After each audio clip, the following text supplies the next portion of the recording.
In this video, I'll show you how to download and install apps on a Windows PC or laptop using the Microsoft Store. Quick and easy. First, go to the search bar at the bottom of your screen and type Microsoft Store. Then open it. Once you're inside, you'll see categories like apps, gaming, and entertainment. For now, click on Apps to explore available options. You can scroll through and find both free and paid apps.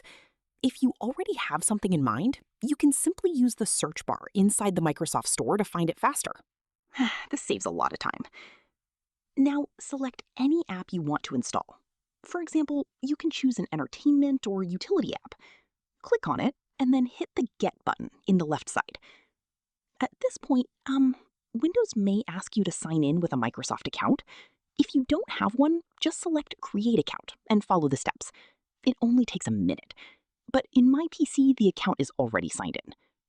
Once signed in, the download will begin automatically. After it's finished, you'll see an Open button. Click it to launch your app instantly.